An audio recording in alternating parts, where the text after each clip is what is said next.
नमस्कार, अपना प्रदेश उत्तर प्रदेश उत्तराखंड देख रहे हैं आप। मैं हूं आपके साथ पूजा मोहन पांडे। बुलेटिन की शुरुआत करते हुए सबसे पहले आपको बता दें कि आज और कल राष्ट्रपति रामनाथ कोविंद पत्नी सविता कोविंद के साथ कानपुर दौरे पर रहने वाले हैं। इसके लिए तैयारियां शुरू कर दी गई हैं। उनके कार्यक्रमों को लेकर 10 हेलीपैड तैयार किए गए हैं। राष्ट्रपति आज चकेरी एयरपोर्ट पर अपने विशेष विमान से लैंड करेंगे।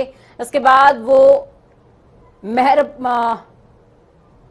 मेहरबान सिंह का पुरवा में हेलीकॉप्टर के जरिए पहुंचने वाले हैं। अगले दिन वो हारकोट बटलर टेक्निकल यूनिवर्सिटी के शताब्दी समारोह में शिरकत करेंगे। राष्ट्रपति के कार्यक्रम को देखते हुए राज्यपाल आनंदीबेन पटेल और मुख्यमंत्री योगी आदित्यनाथ उनकी अगवानी के लिए शामिल हो सकते हैं। उनके हेलीकॉप्टर के लिए भी कई सारे हेलीपैड्स बनाए गए हैं।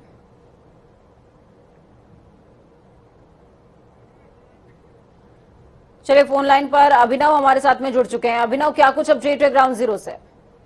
जी बिल्कुल, आपको बता दूं कि अब से कुछ ही देर में राष्ट्रपति रामनाथ कोविंद कानपुर पहुंच जाएंगे। अपने विशेष विमान से चकेरी एयरपोर्ट पहुंचेंगे और यहां पर पहुंचने के बाद ही उसके बाद मेहरबान सिंह का पुरवा में चौधरी हरमोहन सिंह की जयंती पर कार्यक्रम आयोजित किया गया है। इसमें वो शिरकत करेंगे। 2 दिवसीय दौरा है और यहाँ से सर्किट हाउस के लिए सीधे रवाना हो जाएंगे। वहीं जब सर्किट हाउस पहुंचेंगे तो उनके जो निजी परिचित हैं उनकी सूची तैयार कर ली गई है। वो अपने परिचितों से सर्किट हाउस में शाम 5 बजे से मुलाकात करेंगे और कल हारकोट बटलर टेक्निकल यूनिवर्सिटी का शताब्दी वर्ष समारोह है, उसमें भी शिरकत करेंगे। इसके लिए एचबीटीयू में भी तैयारियां पूरी कर ली गई थी और शताब्दी द्वार एक बनाया गया है। और एक जानकारी के अनुसार एक ये भी बात है कि 100 रुपए का सिक्का भी कल राष्ट्रपति एचबीटीयू से जारी कर सकते हैं। ठीक है, बहुत शुक्रिया हमारे साथ जुड़ने के लिए, अहम जानकारी साझा करने के लिए। बेहद खास जानकारी, तमाम जनता के लिहाज से बड़ी खबर है कि 100 रुपए का सिक्का भी राष्ट्रपति कल यहीं से जारी कर सकते हैं।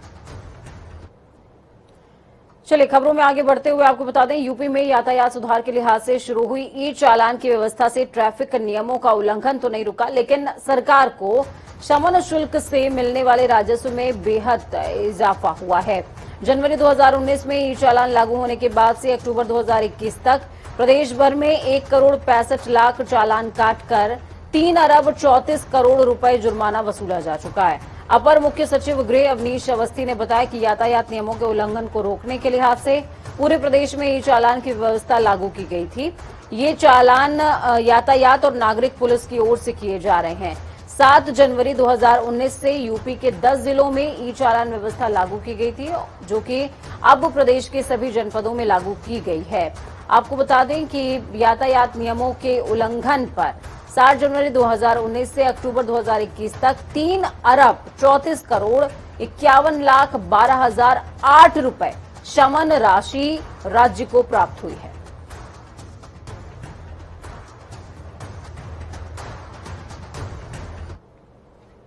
तो वहीं दूसरी तरफ समाजवादी पार्टी और राष्ट्रीय लोकदल के बीच में यूपी विधानसभा चुनावों के लिहाज से गठबंधन हो गया।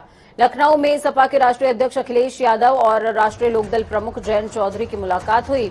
सूत्रों का यह भी कहना है कि करीबन 2 घंटे की बातचीत के बाद 40 सीटों पर सहमति बनी है। इसमें वेस्ट यूपी के मेरठ, बागपत, मुजफ्फरनगर, शामली, कैराना, अमरोहा, हाथरस, मथुरा, एटा, कासगंज, अलीगढ़, बुलंदशहर, गाजियाबाद और सहारनपुर जिले की सीटें शामिल हो सकती हैं। अखिलेश ने दोनों की तस्वीर ट्वीट करते हुए लिखा कि जयंत चौधरी के साथ बदलाव की ओर, और जयंत चौधरी ने अपने ट्विटर अकाउंट से जानकारी देते हुए लिखा था, बढ़ते कदम। आपको बता दें, 36 सीटों पर हैंडपंप, 4 सीटों पर साइकिल सिंबल के साथ चुनाव हो सकते हैं। जयंत चौधरी ने बातचीत में 45 सीटों की मांग रखी थी। अखिलेश इस पर तैयार नहीं हुए, लिहाजा 40 सीटों पर बात अटकी है, लेकिन इसमें भी 4 सीटों पर सिंबल सपा का ही रह सकता है। चलिए, ग्राउंड जीरो का रुख करते हैं। हमारे साथ में ब्यूरो चीफ अनिल के अंकुर जुड़ चुके हैं। अनिल जी, जिस तरीके से सपा और राष्ट्रीय लोकदल के गठबंधन का इंतजार सभी को था, उसका औपचारिक ऐलान हो गया, लेकिन सीटों के बंटवारे पर पीसी अभी तक नहीं हुई है। इस वजह से उहापोह की स्थिति जरूर बनी हुई है। देखिए पूजा, सबसे बड़ी बात यह है कि मैं इस समय समाजवादी पार्टी के मुख्यालय पे खड़ा हुआ हूं और यहाँ पे जो स्थिति है मैं दिखा दूं कि लोगों में उत्साह है। अभी कौमी एकता दल के ये जो मुख्तार अंसारी की पार्टी है और मुख्तार अंसारी के भाई यहाँ पे अभी आए हैं, तो निश्चित रूप से हो सकता है कि मुख्तार अंसारी की पार्टी से भी इनका समझौता हो जाए या कोई बात लेकर कि मुख्तार अंसारी के भाई अभी अंदर गए हुए।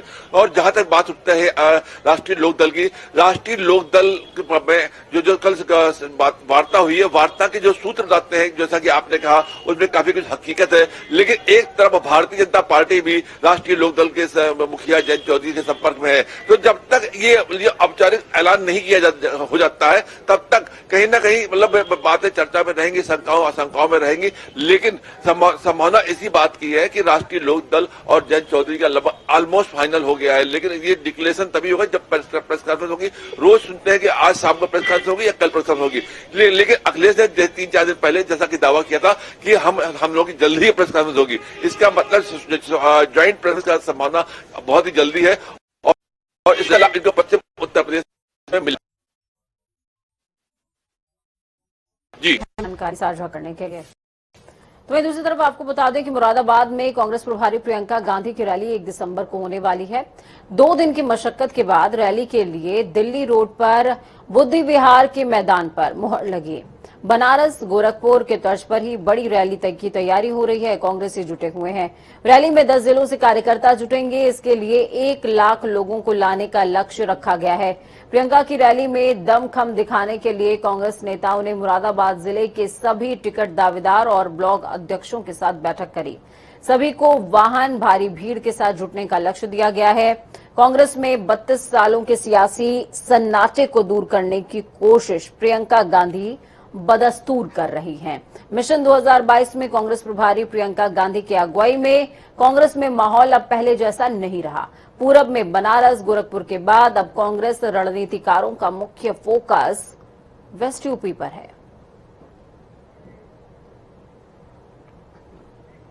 काशी विश्वनाथ कॉरिडोर के लोकार्पण के लिए प्रधानमंत्री नरेंद्र मोदी 13 दिसंबर को वाराणसी दौरे पर प्रस्तावित हैं। इससे पहले तैयारियों को अंतिम रूप देने के लिहाज से काशी विश्वनाथ मंदिर को 3 दिनों तक आम लोगों के लिए बंद कर दिया जाएगा। मंदिर के शिखर और सफाई, गर्भगृह के आसपास मरम्मत, निर्माण कार्य के चलते ये निर्णय लिया गया है। 29 नवंबर से 1 दिसंबर के बीच आम लोगों का प्रवेश बंद रखने के लिहाज से शासन से अनुमति मांगने का प्रस्ताव तैयार हो रहा है। शासन के निर्णय के बाद मंदिर प्रशासन आम लोगों के प्रवेश पर पाबंदी लगाएगा। गंगा किनारे मणिकर्णिका ललिता घाट से काशी विश्वनाथ मंदिर तक करीबन 54,000 वर्ग किलोमीटर में निर्माणाधीन काशी विश्वनाथ कॉरिडोर प्रोजेक्ट का काम अब अंतिम फेज में चल रहा है।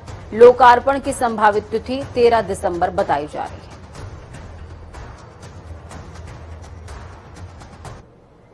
वहीं दूसरी तरफ पूर्व कांग्रेस विधायक संजय प्रताप जायसवाल के खिलाफ एमपी एमएलए कोर्ट के विशेष जज पीके राय ने सुनवाई पूरी कर ली।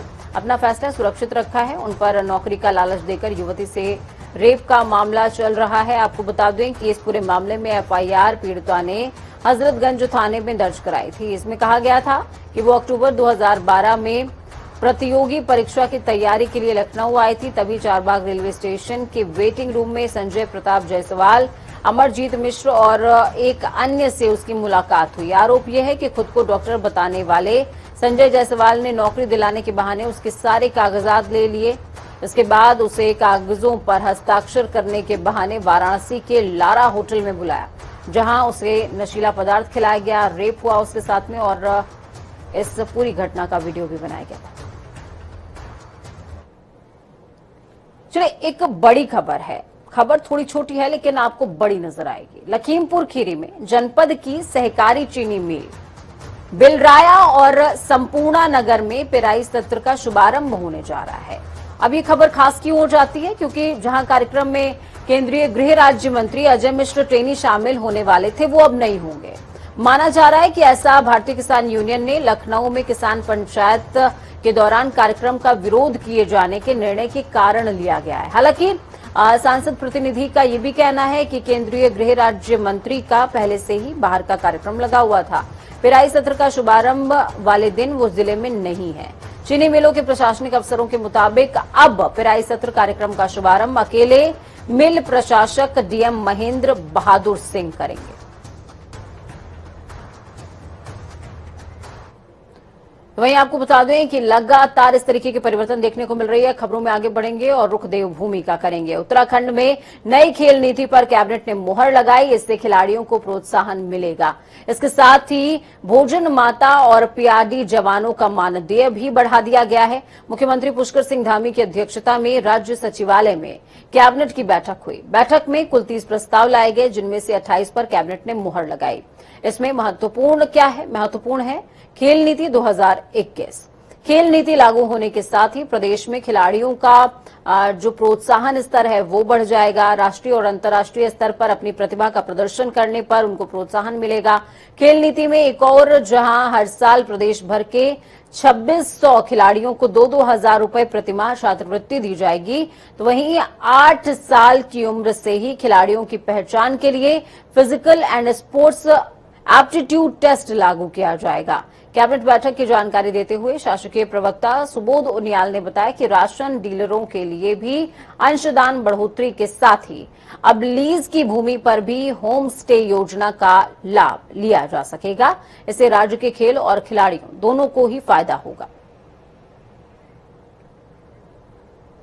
तो इस बीच बड़ी खबर सामने आ रही है। बड़ी खबर अहम जानकारी। आगामी चुनावों को देखते हुए बीजेपी की पहल तेज। बीजेपी चुनाव प्रभारी और सह प्रभारियों का दौरा आज उत्तराखंड का है। उत्तराखंड में 2 दिवसीय दौरे पर प्रभारी सह प्रभारी पार्टी के रोड मैप को धरातलीय क्रियान्वयन का जायजा लेंगे। वो 33 समितियों के अलग अलग समूहों में समीक्षा होने वाली है। तो देहरादून से आपको बड़ी खबर बता रहे हैं। चुनाव के जो प्रभारी हैं और सह प्रभारी हैं, दोनों का ही डेरा अब देवभूमि में जमता 2 दिनों के लिए नजर आएगा। इस खबर पर ज्यादा जानकारी के लिए धनंजय हमारे साथ में जुड़ चुके हैं। धनंजय, क्या कुछ अपडेट है ग्राउंड जीरो से? बीजेपी चुनाव प्रभारी और सह प्रभारियों का दौरा है। ये दौरा हर लिहाज से बेहद खास, क्योंकि ये कहा जा रहा है कि घोषणा पत्र पर भी बात हो सकती है।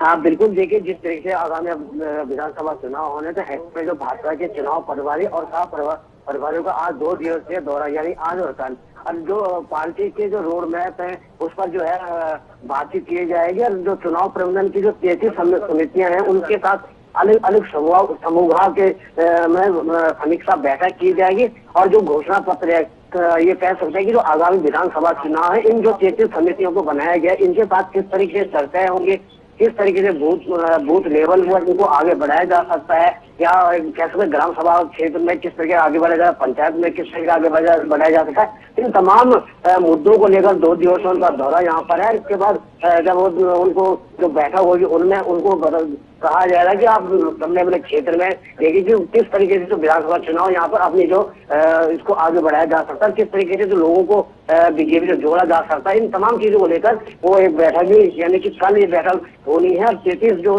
समूह बना रहे हैं पार्टी द्वारा, ये भाजपा प्रदेश कार्यालय में किया जाएगा। जी ठीक है, बहुत शुक्रिया धनंजय हमारे साथ जुड़ने के लिए, अहम जानकारी साझा करने के लिए। एक और बड़ी खबर सामने आ रही है। उत्तराखंड कांग्रेस स्क्रीनिंग कमेटी की पहली बैठक है। कांग्रेस भवन में प्रदेश प्रभारी देवेंद्र यादव की अध्यक्षता में बैठक होगी। प्रदेश अध्यक्ष गणेश गोंदियाल समेत वरिष्ठ नेता और कमेटी के सदस्य मौजूद रहेंगे। विधानसभा चुनाव में कांग्रेस के संभावित प्रत्याशियों पर चर्चा विस्तार से हो सकती है। बड़ी खबर, अहम जानकारी आपको दे रहे हैं। देवेंद्र यादव देवभूमि में मौजूद और उनका होना बहुत कुछ बयां करता है। इस खबर पर ज्यादा जानकारी के लिए अजीत काम्बोज हमारे साथ में लाइव जुड़ चुके हैं। अजीत, क्या कुछ अपडेट है ग्राउंड जीरो से? देवेंद्र यादव राजधानी में मौजूद हैं और राजधानी में उनका होना बहुत कुछ बयां करता है। कहा यह जा रहा है कि जो संभावित प्रत्याशी हैं उनकी सूची पर चर्चा हो सकती है, क्योंकि ये कहा जा रहा था, हरीश रावत कई बार ये बयान भी दे चुके हैं कि दिसंबर के फर्स्ट वीक या सेकेंड वीक तक वो जो कैंडिडेट्स हैं उनका डिक्लेरेशन कर देंगे। बिल्कुल आपने ठीक कहा पूजा। उत्तराखंड कांग्रेस की अगर बात की जाए तो एक स्क्रीनिंग कमेटी जो है उसका लगभग 1 हफ्ता पहले ही गठन किया गया है, जिसके माध्यम से चयन किया जाएगा उन संभावित प्रत्याशियों का जो आगामी विधानसभा चुनाव में कांग्रेस के बैनर तले टिकट मांग रहे हैं और चुनावी लड़ने के इच्छुक हैं। तो ऐसे में पहली बड़ी बैठक यहाँ पर आज आयोजित की गई है। लगभग आधा घंटे पहले ये बैठक शुरू हुई है और देर शाम तक इस बैठक के चलने की उम्मीद है। कांग्रेस भवन की तरफ से जो मैसेज जारी किया गया है, 4 बजे विधिवत इसकी पत्रकार वार्ता के माध्यम से जानकारी दी जाएगी कि स्क्रीनिंग कमेटी में क्या कुछ रहा रहा और बड़े चेहरे जितने हैं उत्तराखंड कांग्रेस के या सेंटर के वो इस बैठक में मौजूद हैं। प्रदेश प्रभारी देवेंद्र यादव मौजूद हैं, बैठक में हरीश रावत मौजूद है, प्रीतम सिंह, गणेश गोदियाल, ये सभी उत्तराखंड के बड़े चेहरे हैं। तो अविनाश पांडे जो इस स्क्रीनिंग कमेटी के अध्यक्ष हैं वो बैठक की अध्यक्षता कर रहे हैं, वो यहाँ पर पहुंचे हैं। सह प्रभारी तमाम लोग इस बैठक में मौजूद हैं। तो उम्मीद ये की जा रही है कि मैराथन बैठक ये होगी, इसमें तमाम जो 70 चेहरे होंगे उन पर चर्चा होगी। हालांकि अब ये जल्दी होगा कि कौन लोग होंगे इसका नाम फाइनल करना, लेकिन आज पहली बैठक है स्क्रीनिंग कमेटी की, तो संभावित प्रत्याशियों के चेहरों पर यहाँ पर चर्चा होना मुमकिन है कि इन लोगों को टिकट पर विचार कर सकती है उत्तराखंड कांग्रेस। तो इन लोगों को लेकर चर्चा होगी और जब 4 बजे पत्रकार वार्ता होगी तो उसमें ये क्लियर हो जाएगा कि स्क्रीनिंग कमेटी की जो बैठक थी उसमें पूरा क्या निचोड़ निकला है और किस माध्यम से बैठक की गई थी या इसमें जो चर्चाएं हुई है वो किन किन विषयों को लेकर हुई है। ठीक है, बहुत शुक्रिया अजीत हमारे साथ जुड़ने के लिए, अहम जानकारी साझा करने के लिए। तो कांग्रेस ने एक कदम आगे बढ़ाया है, चर्चा चेहरों पर शुरू हो चुकी है। खबरों में आगे बढ़ेंगे, एक और बड़ी खबर सामने आ रही है। डिप्टी सीएम केशव प्रसाद मौर्य का दौरा था जो कि रद्द हो चुका है। 1 दिवसीय दौरे पर सहारनपुर जाने वाले थे केशव प्रसाद मौर्य, कई परियोजनाओं का लोकार्पण भी करने वाले थे। डिप्टी सीएम आगामी विधानसभा चुनावों को लेकर बैठक भी करने वाले थे, लेकिन फिलहाल बड़ी खबर, अहम जानकारी आपको दे रहे हैं, ये दौरा नहीं होगा। वक्त यहाँ पर छोटे से ब्रेक का, ब्रेक के उस पार खबरों का सफर लगातार जारी है। बने रहिए जनता टीवी के साथ, क्योंकि हमें आपकी ताकत, अपना और अपनों का बहुत ज्यादा ख्याल रखें। नमस्कार।